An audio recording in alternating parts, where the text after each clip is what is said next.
Hey everybody, it's Rajesh here. And Tane here. Welcome to our podcast, Baskets of Knowledge, Chats with a Difference. In our podcast, we invite guests from around the country and around the world to talk about how they got to where they're at the moment. It's about a journey, it's about an experience, it's about their life. Good day, everybody. Welcome to another episode of Baskets of Knowledge. And it is so awesome to have Tane back again. Tane, I've missed you over the last few weeks. What have you been doing over the last few weeks, and what have you been to your Basket of Knowledge since we last spoke? Yeah, I'm excited to be back. The last few weeks has just been busy with coaching and going up to Christchurch to catch up with my brother and dad, which was quite nice to go away and see them. So it's been an interesting couple of weeks, but yeah, it's been interesting not being on the podcast for sure. I guess one thing I've learned, something that I've reflected on today, is two of the girls that I have helped coach through rugby league. They've both made their debuts for the Otago Spirit up in Oamaru this weekend, which has been quite powerful, to learn that, sometimes you don't realize that some of these players are going to go on to bigger and brighter things, and just to be just a small part of that transition into, their pathway that they're going on is just so crucial. And I think so evident to, be able to have that impact, but also to learn so much from them. And I think sometimes as a coach, you don't realize that those players actually impact you as much as you impact them. And I think that's been my biggest takeaway as I lead, towards the end of my journey for coaching this year. That's very cool. And for those but before we jumped on the podcast, Tane was just having a chat, and I was busy yabbering, blah blah blah blah. And then Tane his mind was elsewhere, and he was like, "Yes!" And I was like, "Tane, what's up?" It's because he just saw that one of his girls that he's been coaching has started in for the Spirits, which is awesome. So that's a fantastic testament to you, Tane, over the last few months, because you had an opportunity, you took it, and it's really awesome to see not just for the young people that are playing the sport, but also for you and your growth, which has been pretty cool. So well done. And I guess for me, my learning over the last few weeks has been a quote that I picked up on. I've heard this quote many times, but it became more relevant in the last few weeks when the quote is, "Where your focus goes, your energy goes, and results show." And I just thought about that this week because I've just been floundering a little bit in some parts of my life, and I realized that's because my focus has been in there. So my energy has all gone there, and the results I've been wanting have not been the results I wanted because my energy is going in the wrong direction. And I've just got to recalibrate and think about, okay, where am I focusing in different parts of my life, because that's where the results are going to be showing. And this goes through everything. And I guess for you, Tana, you were focusing on your young people coaching, and that's where your results are now showing as they get through. So yeah, that's a quote or a learning that I'm just trying to put into my life a bit more and become more intentional with where my energy is going and my focus, because if I want results, whatever the results are, good or bad results, they're going to come wherever I flow. So yeah, as always, Tana and myself can keep yabbering on and on and on, but we are going to stop for a second, and we're going to introduce and invite our guests. And for our regular listeners, thank you for jumping on as always. And as you know, we scour the country, we scour the world to find people that we think were amazing. And as always, as we say, we think everyone is amazing. Everyone's got an amazing story. We wish we could talk to everybody, but we can't. But today we have someone that we both think is an awesome human being for a lot of ways. Welcome to our podcast, Kendall. Thanks. It's so awesome to be here, Prajesh. It's our pleasure to have you. Kendall, for our listeners who don't know anything about you, do you want to tell our listeners a bit about who you are and where you are at the moment? Sure. Kia ora koutou. Ko Kendall Flutey tōku ingoa, ngō ngai tahu, ngō Ngāti Kahungunu Hoki, me koe te kaihanga o Banqer. So I'm Kendall. I'm based in Ōtautahi. It's where my whānau are from. And I think today, talking about focus and energy, most of mine goes into Banqer, which is a financial education company that I co-founded in 2015. Brilliant, and that's awesome. And before we talk about the Banqer story, let's talk about Kendall. If I said to Kendall today and said, "Hey Kendall, as a year 13, hey Kendall, in a few years' time you'll be running a company, or you'll be creating a company that teaches financial literacy," what would you have said to me at that point in time? I probably would have asked you to tell me how I did it. I probably wouldn't have believed you. Didn't really know what I wanted to do in year 13, and it was actually quite stressful because a lot of my friends did, and I could never articulate a job title that I felt resonated with me. And it kind of makes sense to me now, but yeah, if you confronted me with that, probably would have been quite overwhelming, really. Also exciting, but mostly overwhelming. Yeah, and I love what you said, because you said something that's really important, that, at that point in time, you didn't know about a job title. And I think a lot of young people are pressurized to think of a job title when they are 17 or 18. And as you've just said, as you look back right now, you go, hey, if someone said to me, we're doing this, you'd be like, what are you talking about? That's not a job title I was even thinking about. And I think that's an important part of every story, as we go through that there. But as we start your journey, you leave school, you decide to go to university. And as you decide to go to university, what were the things that were really important for you when you were choosing a place where you wanted to go study? Because as you said, you grew up in Christchurch, you could stay at home, you could go anywhere you wanted to, and you chose to leave home. Yeah, I definitely knew I wanted to leave home. Nothing was going wrong at home, but I just wanted some change. I had pretty much lived in Christchurch my whole life. Things had felt really linear, and I wanted to shake them up a little bit. That said, I don't think I'm a role model on how to choose that next step. I didn't know what I wanted to be. I didn't put a heap of effort in or have a process or a method of how to figure that out. And I didn't really ask for help. I was like very independent back then. I'm still pretty independent, but then I was extremely independent. And so I mostly just fumbled my way along. And the way I coped into making that next step and that decision is kind of just applying for everything and see what happened. So I actually applied to study at Vic and Otago, and thankfully got into halls for both. And then I kind of just decided based on where the majority of my friends were going, which is not a strategy I recommend, because you're not really taking agency over your life. Thankfully, it all worked out for me, because that next period of my life was awesome. But I think that goes to show that I wasn't super intentional, and the rest of my story kind of shows that I'm playing catch up a little bit in the years to come. Yeah, but I think that's what's relevant there, is this is something that we see all the time. Mm. Young. There's two sides of the coin. There's some people that know what they want to do and they go, cool, this is it. I'm going this way. This is the plan. And when the plan crashes, they're like, oh no, what happens now? Caught unawares. Then you have those that are, oh, I'm just going to do things, see what happens. Not the best strategy, but it works for some people. It doesn't work for others. But there's no right or wrong way in doing these things here. But what I loved about what you said there was you got accepted into both halls. And I think for those of you that are not listening in New Zealand, halls make up a big factor of where young people decide where to go, because a small country and different halls have different reputations. The universities are fantastic, but it seems to come down to which hall you get into, which is so interesting to me. When I moved here, I was like, this is such a crazy philosophy, and it still is a crazy philosophy. And Tanya, I'm sure you had that as well, as when you were doing your whole decision making. Yeah, totally. And I think, again, like Kendall said, I think friends do play a massive part in it, whether you like to accept it or not. There was a big draw for me to go to Auckland because all my closest friends were going to Auckland. But I guess when I really sat down and thought about what I wanted to do, I don't know, there was just something about Dunedin, and I can't really, I still can't really say what it was that drew me here compared to Auckland, but I think there was just something that told me that I would get more out of coming down here. And sometimes you just have to take that leap of faith. It's because I met you 1,000 times, Tane. That's why. That's what happened. Let's be honest. Awesome. So, and then Kendall, you decided to come to Otago. Fantastic. And what is that like for you? You said before that you're playing catch up. What does that mean for you? What does that look like for you over there, over your Well, study? I guess I'm still searching for that job title, for better or worse. And it kept proving elusive. So I kind of picked my studies based on my interests. I feel like I thrive when I'm enjoying what I'm doing. And that's pretty simple formula, and I'm sure that resonates with a lot of people. But it's funny and interesting how often we don't make decisions based on that. So I ended up studying commerce and took some really interesting papers like environmental economics and some finance pieces.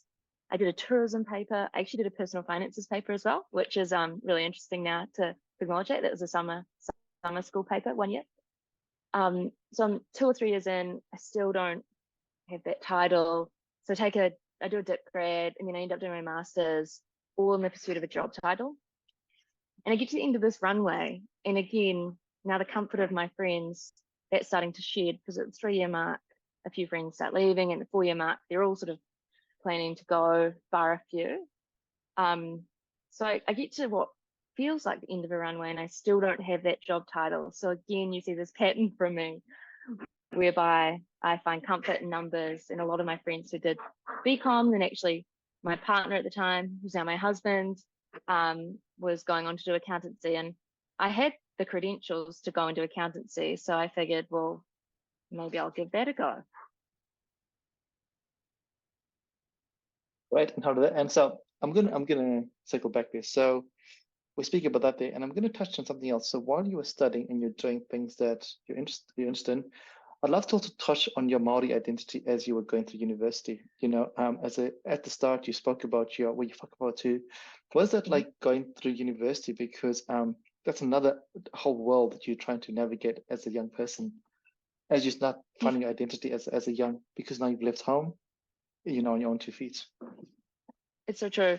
It was really interesting to me, the amount of support at Otago for Māori students. Like we had specific academic support and tutorage. There were social events at the halls as well. We could sort of had a few activities that we did. So like, I guess I never thought about that piece through my selection process of where to go, but I was really appreciative that I had that there.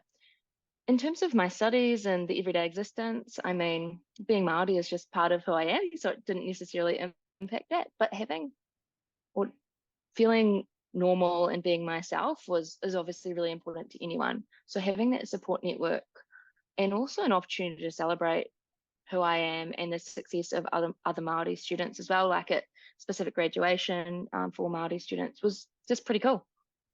Yeah, the reason I speak to that because Tane speaks about his journey as a young Māori student at not just at Otago but just living home, and the journey of the identity that brings you. And Tane, you've had a fantastic journey over the last few years about your Māori identity as well.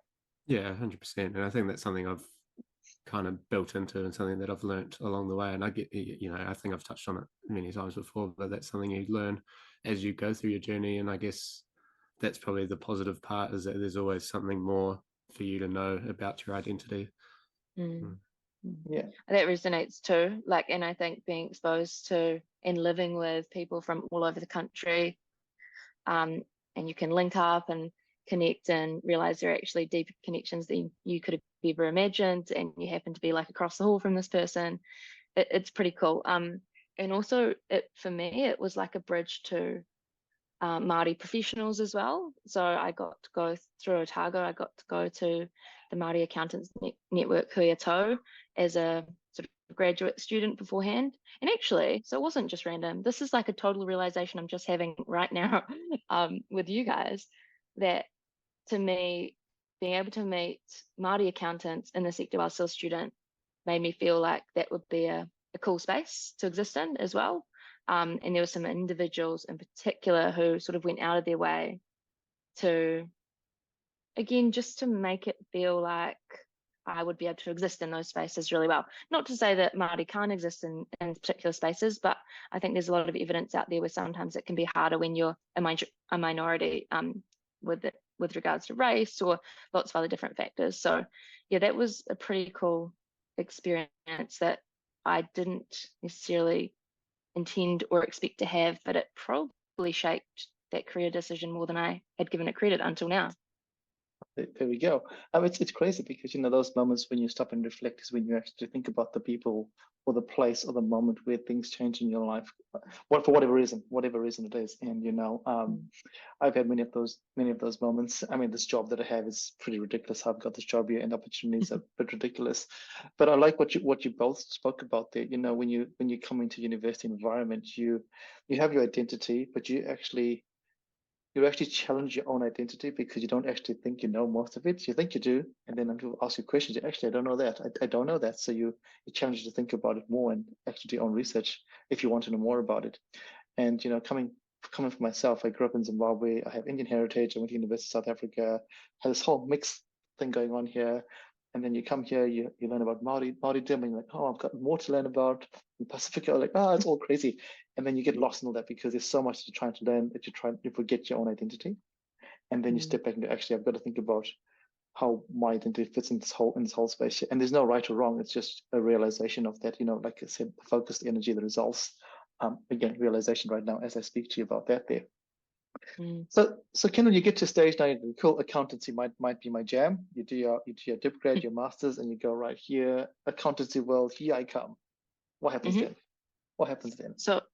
So I started a grad job at KPMG in Wellington. Again, I was really keen to move cities. I loved Dunedin and I loved my time at Otago, but I don't know if this resonates with anyone listening, but after 4 years there, you start to feel really old. Like, and I was maybe 21, 22 or something. I'm just like, man, I got to get out of here and leave the city to the young people.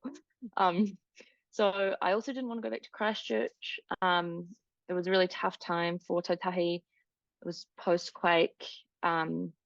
Yeah, I love my city, but at the same time, I felt like it wasn't quite right for me to go back, and I felt like I couldn't give too much to the city at that stage. So yeah, really excited to start that grad job in Wellington.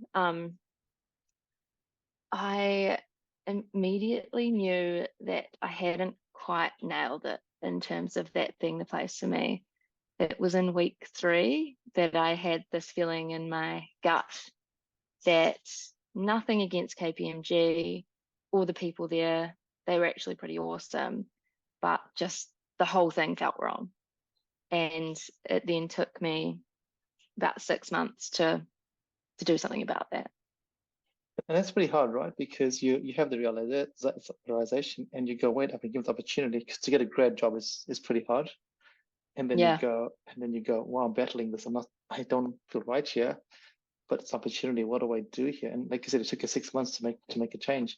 But in those 6 months, I'm sure you learned a lot in that time there. But not just not about the world of KPMG and that space there, but about yourself as a human being as well. And what is the I like to say the pivotal moment, but there's no pivotal moments. When did you go, okay, I need to just let go because this is not me? Was it happiness? Was it just the gut feeling, or just everything? It was an accumulation, but I think it came down to like well-being. It became pretty clear, like I was starting to get physically sick because of this disconnect between what I felt like I should be doing, because it felt like success, what I don't know, I guess deep down I knew resonated with me, and what I wanted to contribute to the world. Kind of had there was one moment that I was working on a piece of work, and it was kind of interesting. Like, I wasn't born to be an accountant. That takes a very talented, specific kind of person that is not me. But some of the work was interesting, and so I think I was working on one of our bigger clients. But I looked up from my desk and I looked at the person, my buddy, so the person who was a graduate last year, who was looking after me and training me on the job. And he was super cool, but I was like, I don't want to be you next year. And then I looked across my desk at our manager, who would review all our work, and was really smart, really switched on, admired them a lot. But I also thought, I don't want to be you in 5 to 10 years. And then turned to the partner's office, saw the partner, and again, a lot of admiration for them, but I didn't want to be them in 20 years or whatever. So to me, that was an awakening that I was not only wasting my time, I was wasting the time of these talented people, and there's a seat here that could be filled by someone who was meant to do this thing.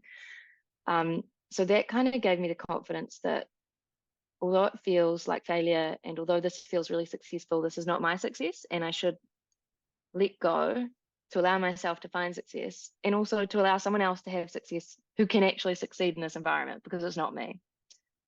Yeah, and I love the way you put that there, Kendall, because society would go, it's a failure, but it's actually a success of your realization that, hey, if I'm going to do this for the next 2 years, 3 years, 4 years, 5, 20 years, and I'm happy, why am I doing this here? Who is this for? Because life is too short. Like you said at the start, I like what you said. You do things that you enjoy, because then you're going to be successful because you enjoy them, as opposed to the other way around.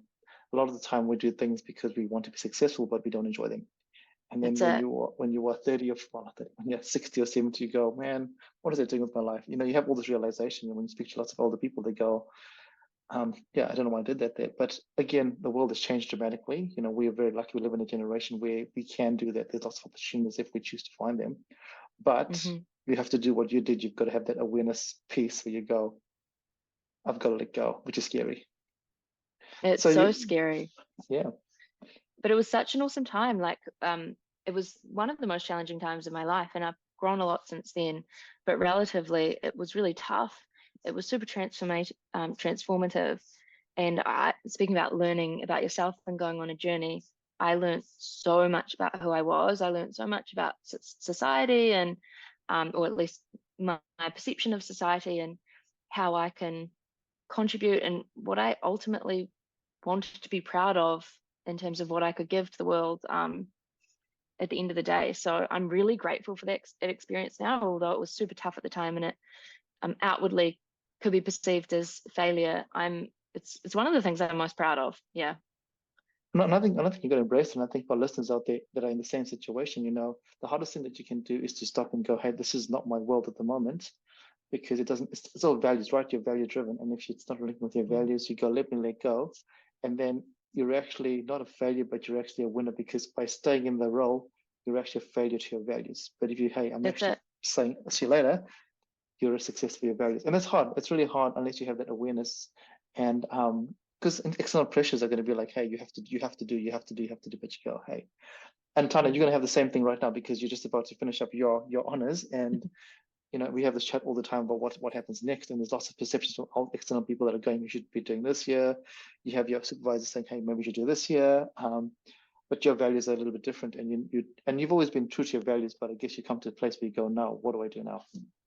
Yeah, and I think you're right. That is the challenge at the moment, is what that next step might look like and whether it's the right thing. But again, yeah, you just got to be confident in yourself. And I think that sometimes that's the hardest part, especially when you're just coming out of that graduate position, because for so long you've been working, you've been studying, you've always taken that feedback, and so it's hard for you to actually stand your ground and go, hey, no, this is what I want to do now. So that's something, that I'm going to fight with the next couple of months coming up.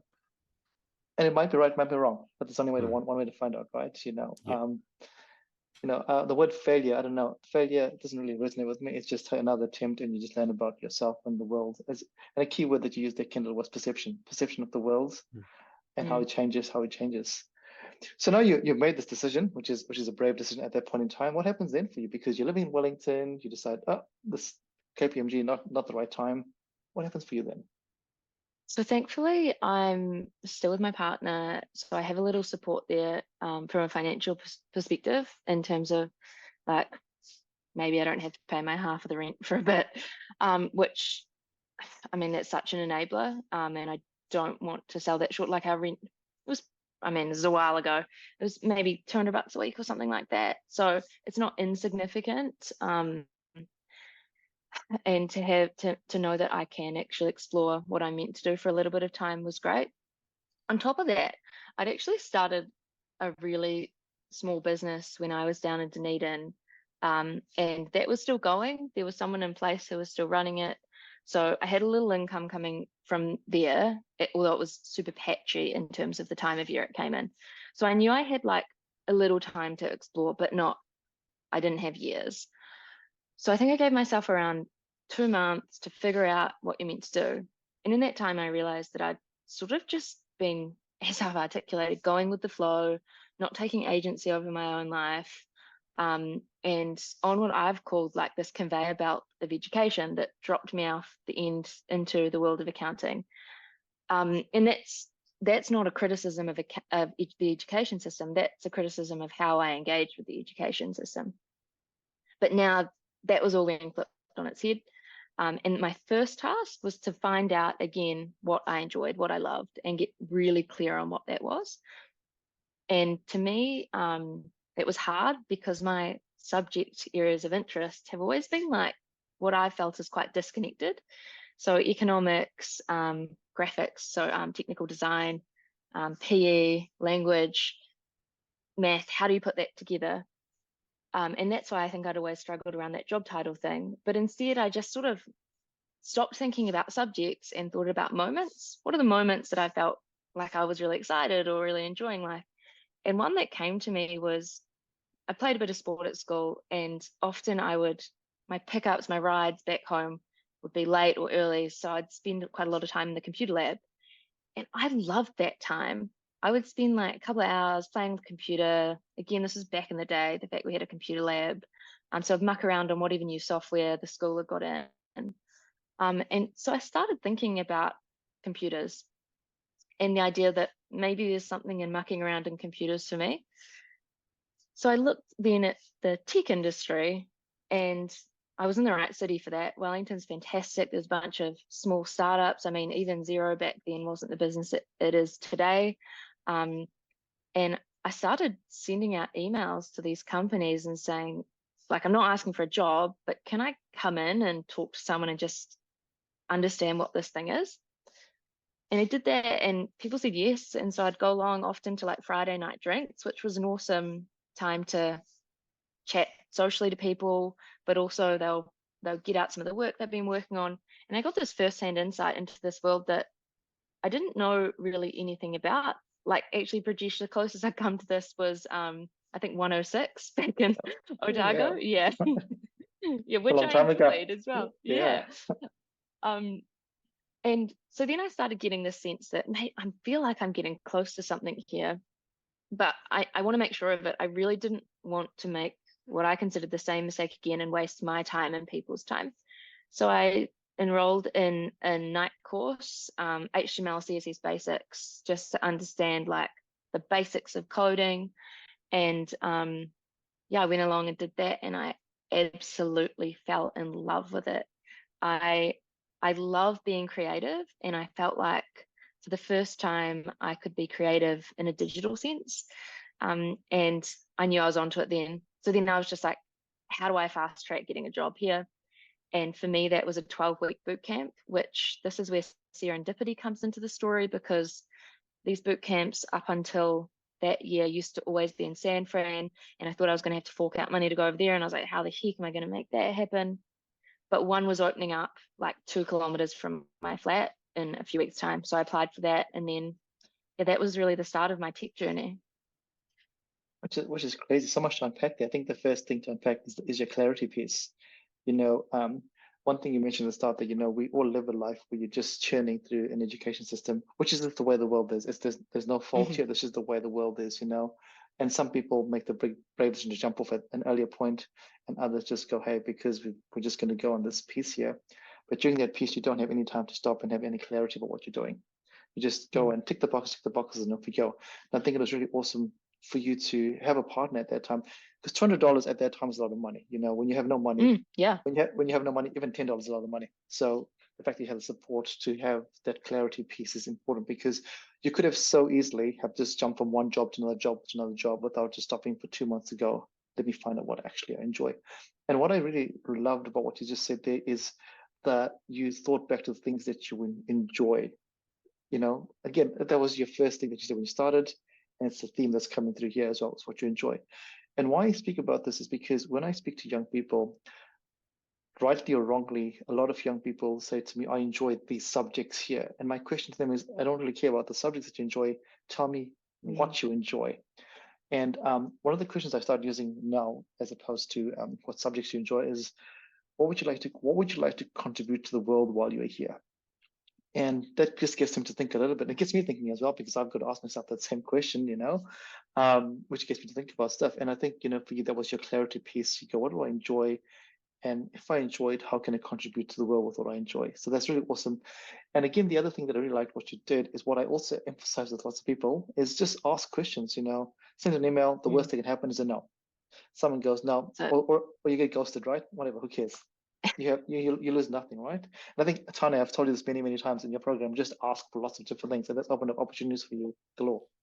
Oh, 100%. Like it's crazy how little people realize, you know, like just by asking how many opportunities can open up. And as you say, you know, like the worst that can happen is you don't get a response or you don't get an answer, and that might suck for a couple of minutes. But, you know, like in the grand scheme of things, people do want to see you succeed. And if you are willing to put yourself out there and say, hey, I'm showing interest in this, you know, that's how I got my coaching job with Columba College, was because I was like, hey, I'm interested in coaching. I don't have a lot of experience, but this is, you know, this is what I can bring.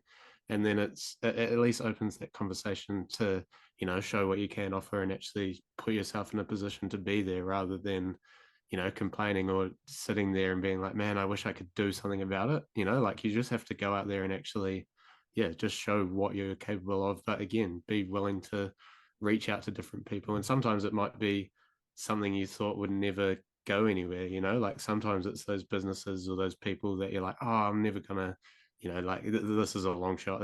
We'll see what happens. And then that's, sometimes they'll come back and go, no, actually we can catch up. So yeah, sometimes you just got to take that first step. And I love it, Kendall, because this is lived experience. People see the end product, but they don't see what the story along the way. And the story along the way is a challenge. It's a challenge. And we say do this here, but it's not easy. To put that email out, to type that email out. We all have our nerves. Oh, what's going to happen? We're all humans, and then we send it away and see what happens. But that's awesome. Talk about one thing on that, Prajesh. Sorry to cut in. Like the way I encourage people to just try nowadays is, think about yourself and how often you say yes to others versus no. I reckon like people send me emails about random stuff all the time. I reckon 95 to 98% of the time I say yes. And actually that's kind of representative of other people. And so I think when people realize like, yeah, I say yes a lot, maybe other people will say yes to me a lot. It kind of helps build that confidence that people do just want to help other people. That's so true. And I think it's what you've just said now, what Tanya just said is most people in the world are here to help other people. Most people are good, inherently good. And for some reason, I think when we watch the news, we think everyone's bad, but actually most of the world is actually good people. There's good in everybody. So you go down this pathway here, you find your jam, you find your passion, you're in the lab, you do your boot camp. What happens next for you then? Yeah, so I've just had this awesome 12-week bootcamp experience where I learnt hard technical skills with a real focus on practical capability for employment. So I've got theoretical gaps. I'm definitely aware of that. This isn't no university degree, but I can cut some good code that employers are going to be interested in. And at the same time, we also did some softer skill development. And that was awesome. Like I'd never really had, I guess maybe these days might consider it professional development around interpersonal capability or something like that. But I'd never done any formal training in that sense in my school or university career. So I really enjoyed that too. And it gave me further skills in or tools in my toolbox to think about myself and my contribution and how I wanted to grow and develop. So I'm feeling pretty good. And then I started applying for roles around Wellington. I really loved the city, wanted to stay there. And like I said earlier, I sort of view it as a bit of a tech hub, especially at that time. I think we had Trade Me Zero, Power Shop, a lot of cool companies coming through. And I was so intentional this time. Like I was doing deep dives on each company. I didn't want to waste anyone's time. I wanted to get that cultural fit. I wanted to make sure that this was going to be me for a while. This was my next chapter. And so I ended up landing at this company called AbleTech, and it's about a team of 30, which I think after being at KPMG, I realized I'm a smaller team person. That's sort of my sweet spot. I like to know sort of everyone. I like to, hierarchy, I could do it. Bureaucracy, I can't. I want to be able to ask questions to decision makers and all that sort of thing in a way that ultimately allows me to contribute more to the organization. And then again, I just love this place. Like I'm working on really meaningful work. I'm challenged. I'm trusted. I have role models that like look like me and sound like me. I don't have to wear like corporate clothes anymore. I can wear my jeans to work. It just felt right pretty much immediately and for the next wee while. I love that because you spoke about the fact you're just comfortable. A lot of places are like you have to dress a certain way, and that's whatever. But if you dress a certain way but you're not happy, then actually everybody loses, right? So it's awesome that you managed to find that. But again, a lot of people don't seek that because they're not intentional. Just give me a job. Give me a job. I'll take whatever job I get, and it'll be fine. But I guess from your first experience, you knew what you didn't want versus what you want. And I guess if you're speaking to someone out there, you probably say, "Hey, think about that." if you can. If you have the luxury of being intentional, then do that. Yeah, Otherwise, that's right. not because not everyone's got the luxury, right? You go, cool, I need to find a job, and then you might have Totally. the intentional thing later on as you find your jam. So you do this here, and we're going to come to your next stage a little bit. But so you work with Able Tech, and then when did you realize that actually there's something here that actually I can start doing on my own? When did you go, hey, wait a minute? Because what I love about what you said the whole way through was something that's set with your values and something that you want to contribute. You just felt like you're giving back all the time. And when did that switch go, actually, now I can give back because I can do something as Kendall? So I think through the boot camp, a little seed, or maybe earlier, but definitely the seed was planted in me through my Czech journey somewhere, but through the boot camp, it definitely popped its head above the earth. And that seed was all about my technical capability and my desire to use that for something interesting, meaningful, purposeful. And I didn't know what shape or form that was going to take, but that seed was planted. And that's what, like, I know I talked about how creative code can be, but it's also just such an awesome mechanism to do good in the world. And you can deploy something and it can scale quickly and impact millions of people's lives for the better. And we've seen examples of it for the worse as well, but that's such a powerful tool. So that seed was planted, and I didn't know when it was really going to flourish. But along my journey at Able Tech, I was exposed to heaps of different products and customers. So I was getting a feel for things. I was also going to a lot of meetups, meeting a lot of different people in the industry. I still had this business bend in me. Like, I was still really interested in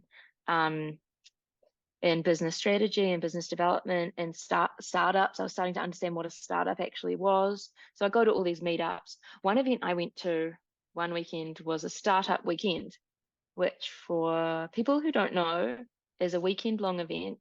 You literally go to the place on Friday after work and you pretty much stay there until Sunday night, and you get into teams with strangers and you start a business. So I went to one of these. It was education themed. And I took an idea along, and that idea came from my younger brother, because I'd been home the previous weekend or so, and I'd seen this kid. He was 12 years old at the time. He's a lot younger than me. Seen this kid who used to talk about rugby and wrestling, talk to me about compound interest and investment strategies and progressive tax systems. And I was just blown away. And I found out that his teacher was teaching him financial literacy through this awesome simulation method. He was kind of just like, he had made up a fake economy and he was handing out money, and he was like the Reserve Bank and the tax man and everything. And I was kind of just blown away by this change I saw in this person I loved, who I had never tried to engage with in terms of personal finances. And so I met up with the teacher and I heard his story, and I was like, this is my seed. This is the thing. And I asked him, like, do you want to team up on this? I don't know what it's going to look like, but if we can just keep an idea open, I'd be really keen. He was like, absolutely, because I think he was spending hours each day trying to manually manage the system. So yeah, then the startup weekend thing pops up on my radar, literally pretty much when I get back to Wellington, I sign up, and yeah, that's sort of where my life got difficult again, although it was super exciting because I had this job I adored and I had people who I really respected, and I thought that was going to be me for the next 10 years plus, but I was challenged again. Crazy. I mean, there's lots of, again, every time you talk, there's so much to unpack, which is beautiful, which is awesome. What's at the start? It reminds me of one of our other previous guests, Cassie Davis Bell. You may have come across him in your ed tech journey, and he spoke about the same thing about, he had a plan and then he found code, and now he's working in the world of code and technology, but all through meetups. He started going to meetups, and just like you said before, you just go and ask people questions, and you find answers because everyone wants to help, and then you have your moment when there's a seed, and then you take the seed and someone's going to help you germinate that, which is beautiful.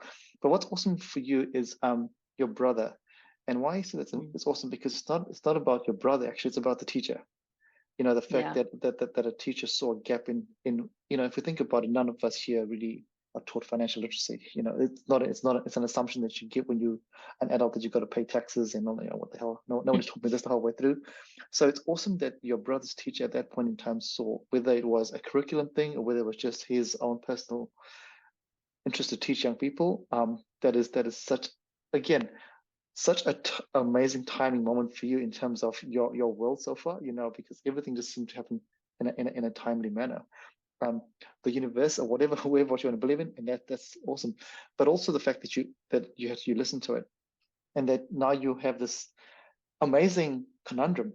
The conundrum is, I have found something that I really enjoy, but I work for someone that I really enjoy. I've got two enjoyable things in my hand. One's got to go for the other. And I think what's important here is because sometimes when we try and do both suffer. And I guess this is where you go, right, cool, now I've got these two things. What do I do? And how did you make that hard decision to go, one thing's got to go for me to focus on the other thing? Well, I went through the suffering. Yeah. So yeah, I didn't have the wisdom that you just shared, and I tried to make them both work.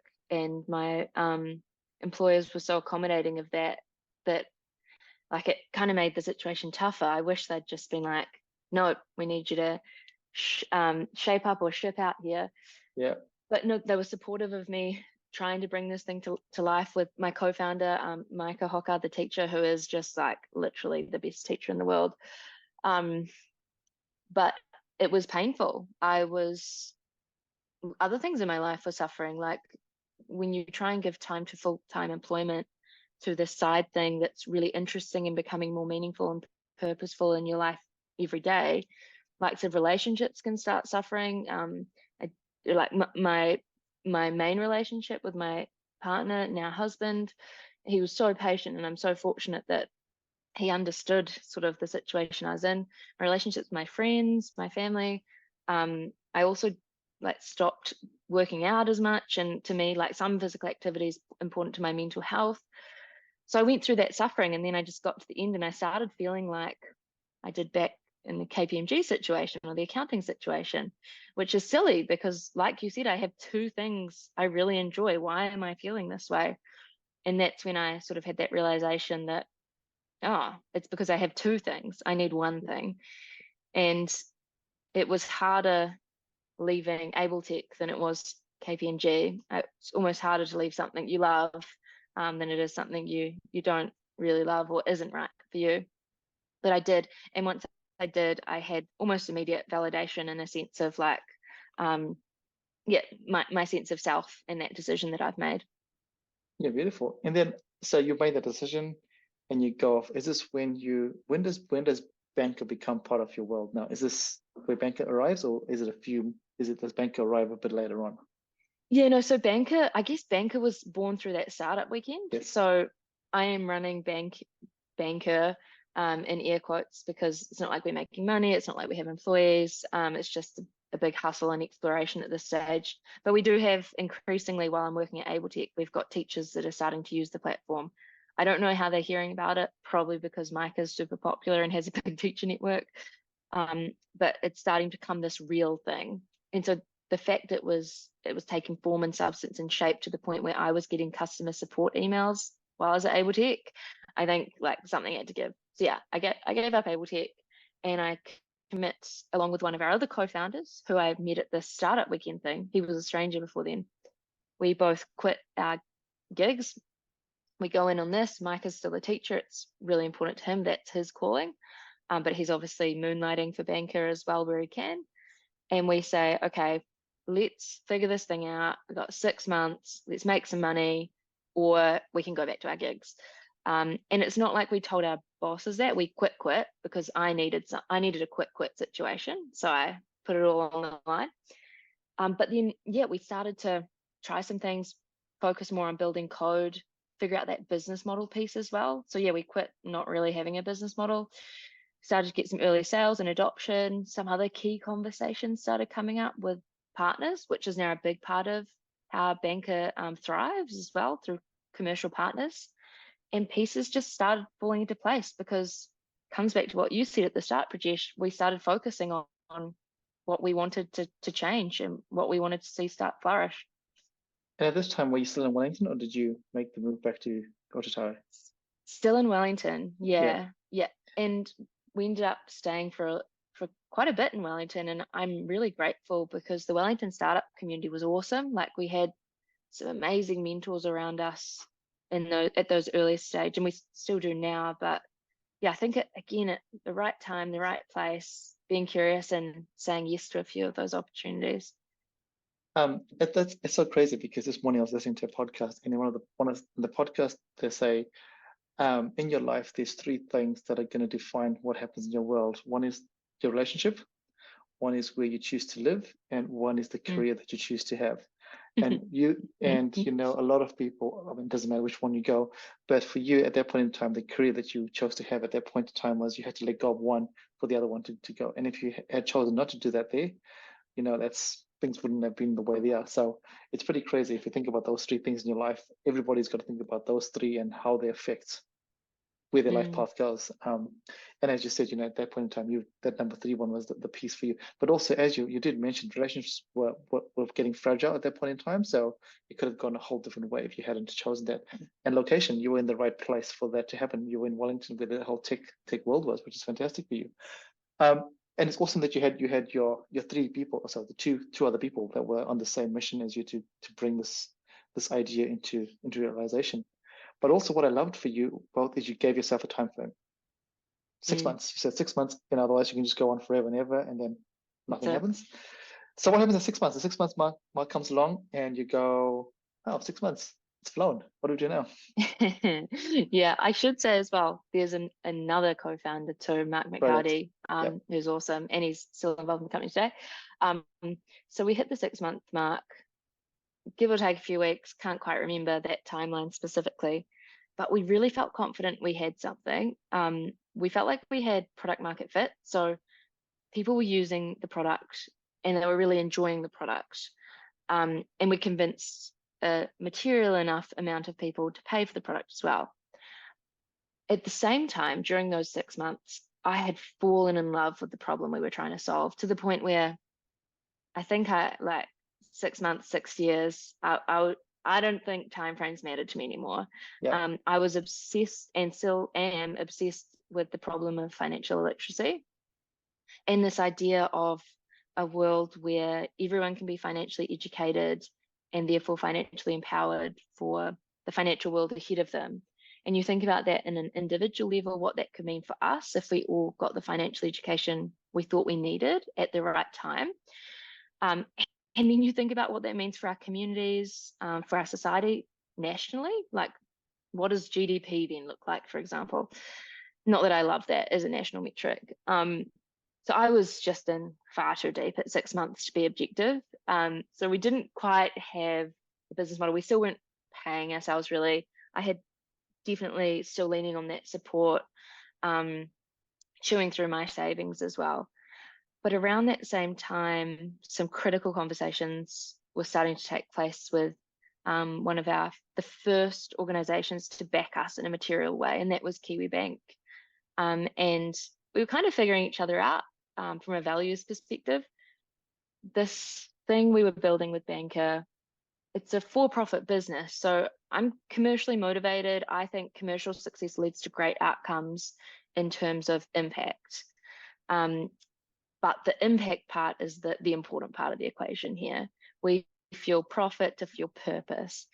And anyone that we were going to work with or partner with had to get that, because it meant we made some decisions that completely for-profit entities just wouldn't understand, because they wouldn't behave that same way as us. But through so many conversations with Kiwi Bank and their peeps and really getting to know them, like I'd literally go in and just hang out to get a feel for the space. We were really aligned on what Banqer could potentially do for Aotearoa and the next generation. And they actually backed us. They removed the cost to schools to use Banqer for 30,000 students nationally. And that was huge, because although we were getting schools paying for our financial education software, we were seeing this skew in the data that largely it was higher decile schools or private schools. And that felt really wrong, because maybe we were exacerbating the problem of financial illiteracy. So to have someone come on board and help us move more closely aligned to our purpose was pretty awesome.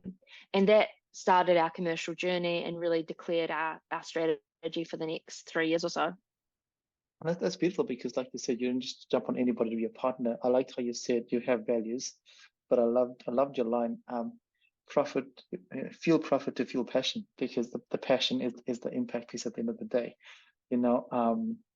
I meet lots of, in the space that I work in with my coaching space, I meet lots of people that want to coach, and I'm like, why do you want to coach? Tell me your reason for coaching. And all of them just want to make money. It's like, yeah, but you, that's not the real reason. You need to think of what is gonna, when you wake up in the morning, why are you doing it? And when they go, oh, it's actually because I want to make impact.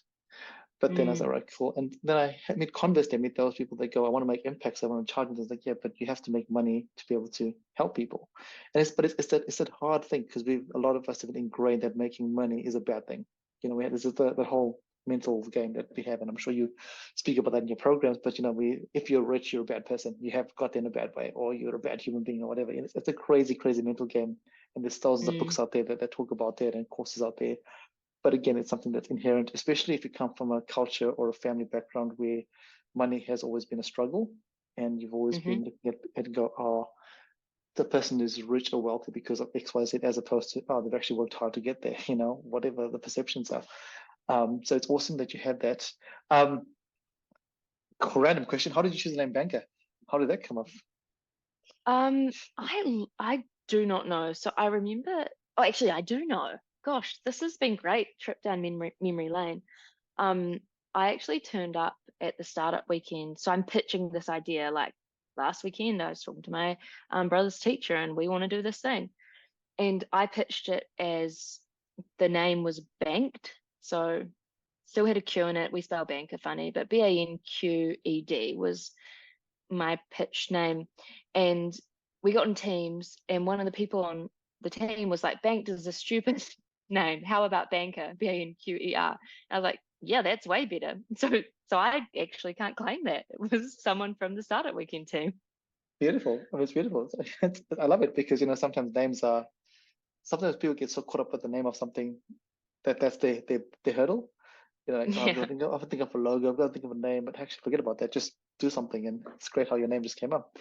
So now you've now created the commercial arm, and things are now generated. And it's awesome. The QBank have jumped on board. As a young person and as a founder looking at this, how does that make you feel now? Because now you have some sort of validation, I guess, when you're seeing that. You left KPMG, you've left Able Tech, which you really loved, and now you're seeing this actually coming into reality as time goes on. What is that like for you as a person? And I'm going to ask you another question following that. I mean, it's exciting, it's fulfilling. I don't necessarily think it was validating, because I didn't necessarily leave those things to prove a point. I just left them because it felt like that was the next step I was meant to take on my journey. It was also terrifying because, you're kind of putting everything on the line. You're swimming outside of the flags. You start to lose a little bit of relevancy or relatability in most of your social groups, because work is different. You don't necessarily have similar stories to them. So I think it started really to just be the startup roller coaster.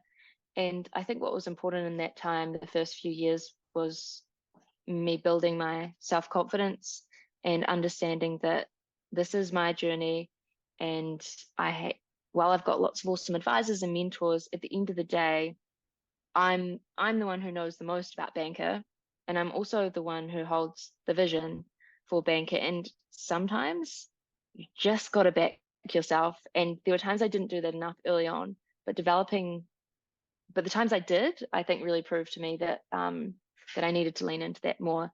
So yeah, I think I felt like I was heading in the right direction.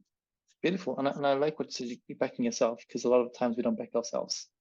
Your gut feeling is sometimes the best feeling you can have, as you totally agree. Apart from indigestion, but that's okay. That's another story altogether. I said just to ask you a question, so I'm going to just skip a few years here.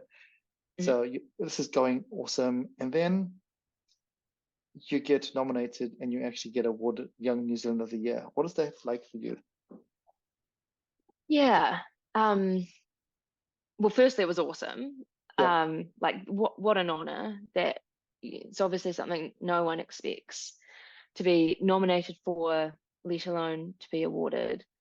Same time, I think I grappled with it quite a bit. And I don't necessarily think it's imposter syndrome. I think the issue for me was I didn't feel like an award for what we'd achieved at Banqer should be an individual award. And I almost think there should be no such thing as individual awards. And I love the New Zealander of the Year awards. I think they're a fantastic forum to celebrate Kiwi. But really, like, I was just at the top of the pyramid. And so that's what people could see. Yep. But I'm not really doing, like, there's someone at the bottom of the pyramid holding more weight than me. So I think that's what I really struggled with. And as a result, I think I probably didn't talk about it as much as like I even do now, because actually on reflection, so proud of it. And just because it was awarded to me doesn't take away from anyone else that's contributed to Kaupapa. So I've kind of got my head around that. But in the moment, yeah, I felt a little awkward about it, I guess. It's a tough one because it's a bit like, like we said before, everyone sees a success, but they don't see the journey along the way, but they also don't see everyone that's involved in your journey. And that's not just you, but anybody, like Tanya, when I graduate, yeah, I've graduated and you've graduated, but along the way, there have been so many people that have, if they weren't there, this wouldn't have happened. If that one young person, that person wasn't there to say, hey, we should call it Banked is a stupid name, Exactly. a whole different story, right? So, awards are fantastic, but also, just reflection. Okay, hey, this is actually one part of the whole story, and the story still carries on, and it's one slice of this massive pie of Kendall's life or Tana's life or my life. And I guess Tana, this is why I think what you said before Kendall was at the University of Otago when they have the Maori pre-grads, they're really beautiful because they speak about the holistic journey that you've had. And Tanya, what is that like for you? Because you graduated recently, and it was pretty special getting down there for that. Yeah, it was quite a special point of celebration. Like if I reflect on the whole graduation, I thought the most boring part was going up on stage and getting my certificate. Like the multi pre-grad was such a cool celebration. Like, and not only of my identity, but to be able to speak to my family and my friends and people who had supported me through all of it. Like, so you can actually say thank you and obviously the hard part is you can't really find the words to get across what it is you want to get across, but just having that opportunity to actually say thank you, because I think we have this underlying assumption that we appreciate everybody that supports us, and that's amazing, but it is also quite nice to just actually be able to be given the chance to try and formulate some kind of words to be thankful for the those people that have been there. So I thought it's just such a cool concept and something that like I think without it graduation wouldn't be the same. Yeah, and I think if we have more of those in our life in different spaces, it'll be pretty amazing where you acknowledge the whole and not just the one. But that's a whole different story altogether, which we can try and change some way. So Kendall, we've been speaking for an hour, and I think we need to keep talking. Do you have time to keep on going for a bit more? Or I sure do. Yeah. Fantastic. So as Banqer now starts getting to schools, and what is the highlight for you as schools are now getting on this program, as more young people are now jumping on, going, hey, we can now become financially literate? Is that you going, actually, this is really, really cool? If I can, the way I could ask the question is some examples of where you've gone, hey, I can see this working now, where you've seen a young person smile, or boom, this is it. Yeah, I've got so many of them, and it's really what has fueled me for these. This is my 9th year doing Banqer, so we're closing in pretty quick on a decade. The outcomes that we see in students is just magical for me, and that's really validating. That's the thing that I'm like, yep, this is what I was meant to do. This is making a difference. And some examples of that are not always financial. So one or knowledge based. Sometimes they're situational or awareness. So I was at this school in Ōtautahi, a lower decile school, and this teacher had been using Banqer for a couple of years now, and it's my first time getting to meet her and her students. and they're year 5, 6 students. And one of the year 5 students came up to me, and she was lovely. And we started talking about Banqer and what she'd learned. And she said, I've learned how hard it is to make money. And I go, oh, tell me a bit about that. And she told me about it. And she said, so what I did last night is I went home and I made my mum a cup of tea because she always makes money for us. She had like 4 siblings. And that just to me was like, that was pretty Wow. special. Yep. And then you see the kids who they understand their financial literacy has increased so much that they understand how they can engage in a financial system and how they can manipulate a financial system. And I'm not condoning that in the real world, but you know, if you know the game so well, you know how to cheat in the game, like that's impressive. So we had one kid and we were walking back from the office, he'd come to collect me, and he was telling me that he'd been saving up all year, it was term 3, while everyone had been spending their money at class auctions. So he had like tens of thousands of dollars, and most of his peers had a couple of hundred to pay the rent of their school desk or whatever their teacher was charging them through our fictitious financial system. And this kid now was starting to bid people up in the auctions, and people weren't giving up because they wanted the class couch or maybe whatever other privileges that the teacher was selling that week. And he'd bid them right up, and then they would place a bid that they couldn't afford, and the teacher would come to collect the money afterwards. And then this kid would swoop in and offer them quite a high interest loan. So he was basically the class loan shark. Again, do not condone that in the real world, but pretty cool to see how creative these kids are getting. And my last example along the same lines was, this is highly impressive. I was up in Tamaki, and a kid had set up a classroom lottery, and this was a classroom of like 30 students. And so I thought it was going to be like, I'll pick a number out of the hat and it says 1 to 100, so maybe one of the 30 might win every 3 weeks or whatever. It was a solid 6 ball lottery, so the chance statistically of a child out of those 30 ever winning was just next to nothing. So it's pretty cool to see how creative they get with money, and then how they try and manipulate the system, because I think that means we're creating a generation who are going to question our financial systems, make sure they're working for us, and if they're not, change them. And if I can have one more story, it's cool to see our teachers getting creative too. So we had one teacher, and I've told this story before, but I just love it. She wanted to really hit home the risks that exist in the financial world, and what scams are out there.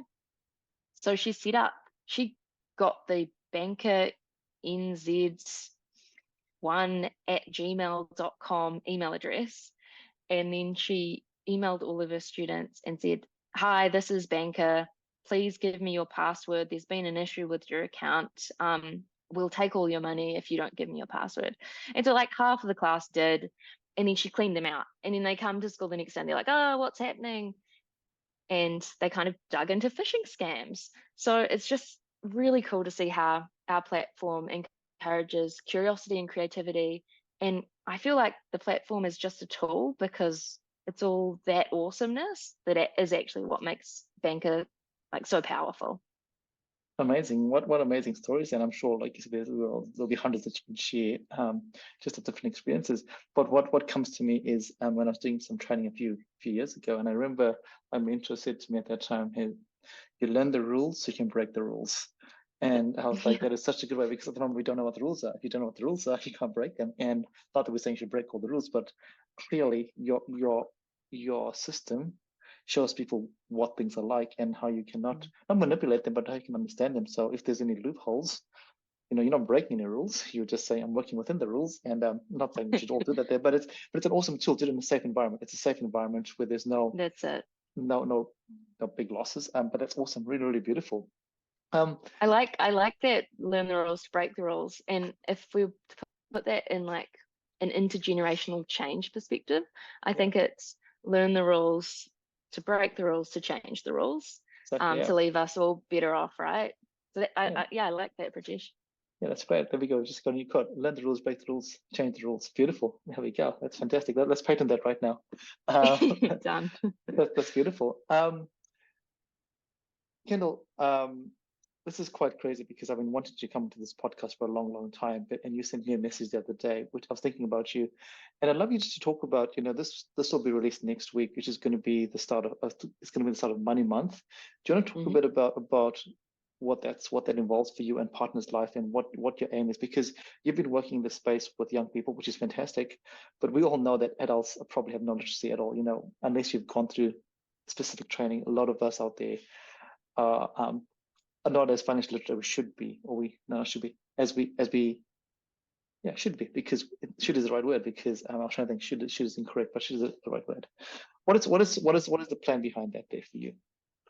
Yeah, so we've loved working with our rangatahi for the last 9 years or so, but pretty much every adult I meet who I tell what I do says, I wish I'd had that.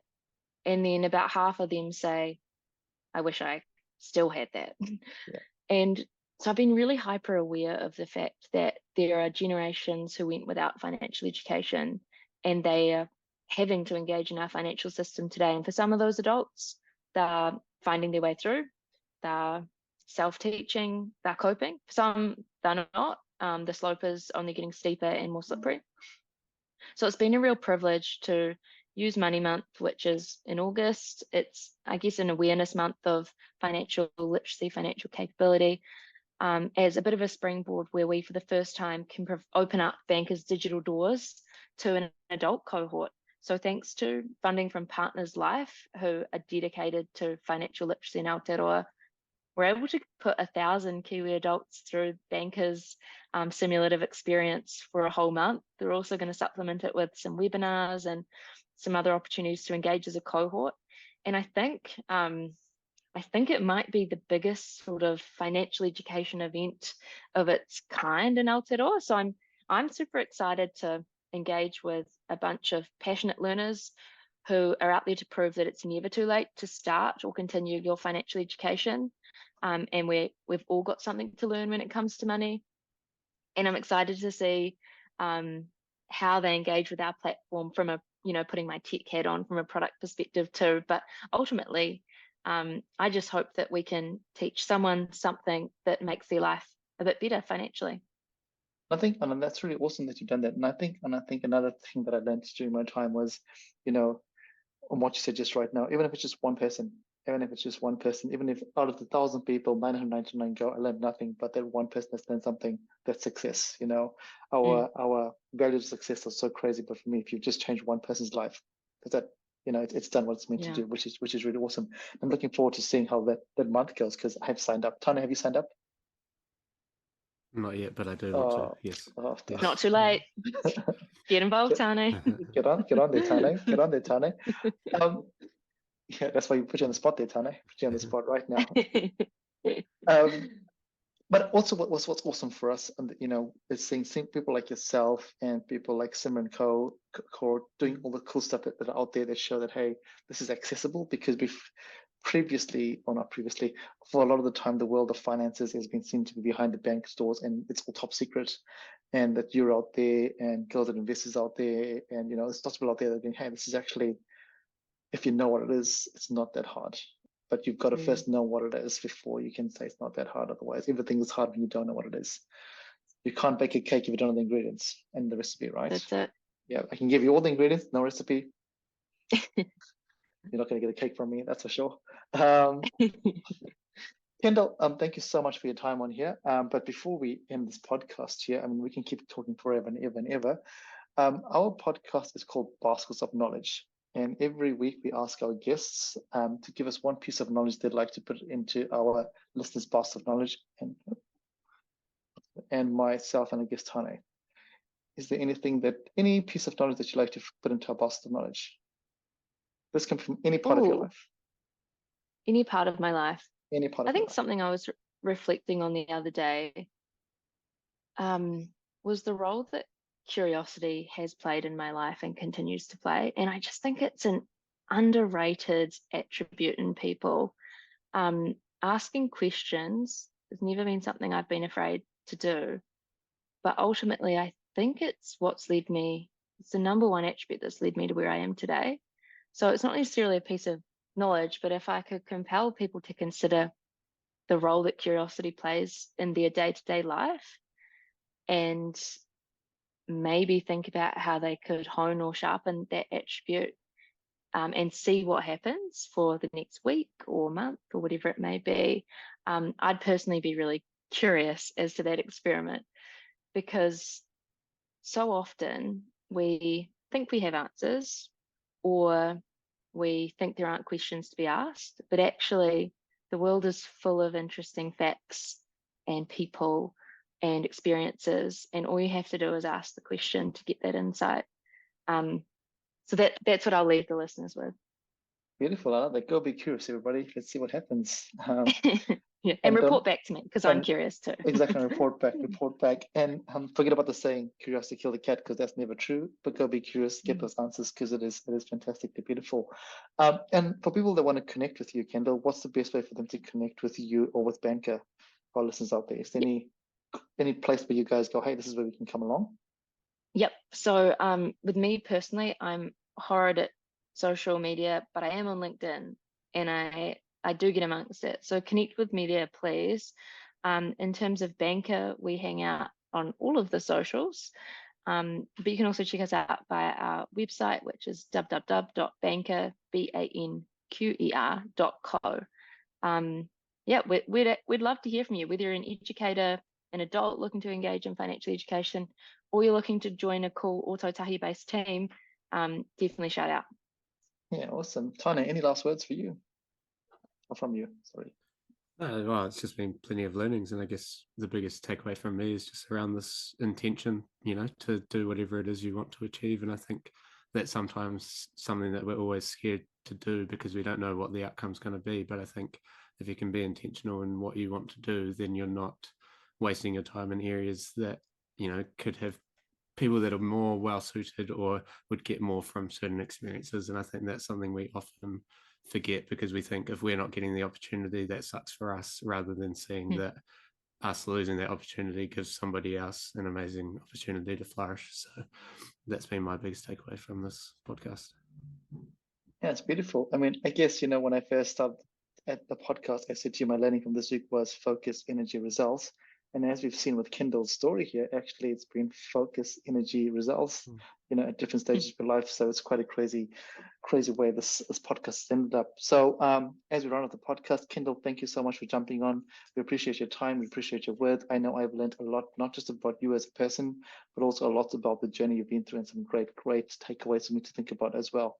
For listeners out there, thank you so much for jumping on.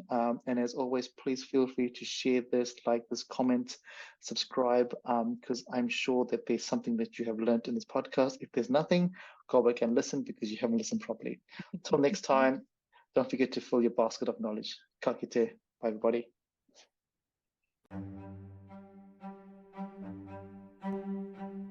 Thank you for listening to Baskets of Knowledge.